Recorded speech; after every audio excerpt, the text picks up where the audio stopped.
I think the one person who surprised us all tonight, well, maybe the critics, was Jason Booth, because he had a lot more in the tank than maybe we'd given him credit for. I said that to everybody. I said, you know, I like to know what Jason Booth's going to come, either a washed up one or one that's on top of his game. And to be fair, he was on top of his game in there today. You know, he said to me after the fight, he said, I had to prepare hard for you because I know how hard you are to hit. And I knew how hard the fight was going to be, and I trained hard for you. And fair play to him, he came with everything. And you know, I skilled him a little bit and just kept on my jab. Yeah, I think it was about round 3 you began to open up on him a bit, but it was round 6 he came storming back. Yeah, well, I get drawn into a fight, and sometimes I like a fight, and my trainers keep saying, "No, don't fight him. You know, just do the skills that pays the bills. You know, and that's just moving, you know, and counter him." And I stuck back to that after, and you know, won me the fight.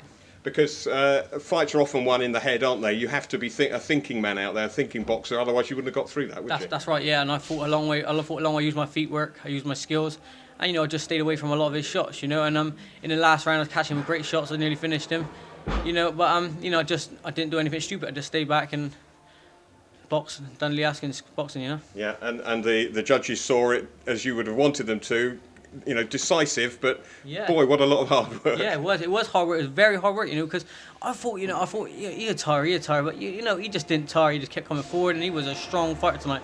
And I did think in myself, I thought I'll be able to, you know, I reckon I'll stop him. But you know, he came out with his A game, and he done well. When we talked before the fight, we were suggesting that he had nowhere to go after this. Well, maybe he has now.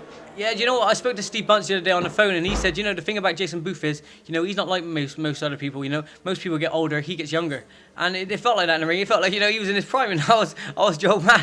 I was the one that had to keep running. Yeah, but a successful defence in front of your adoring home fans, you know, they were wonderful, weren't they? Did you hear the atmosphere out there? That was wicked, you know.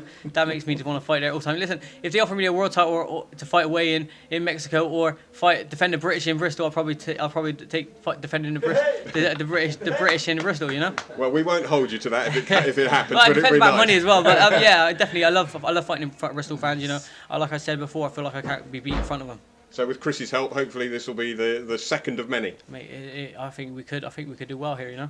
Yeah, and just look at that belt. You know, you really love that. So almost as pretty as me. Yeah, boy. So actually, I feel a bit banged up at the moment. Lee, many congratulations. Thank you very much. Appreciate it. Thanks for coming out. Well done.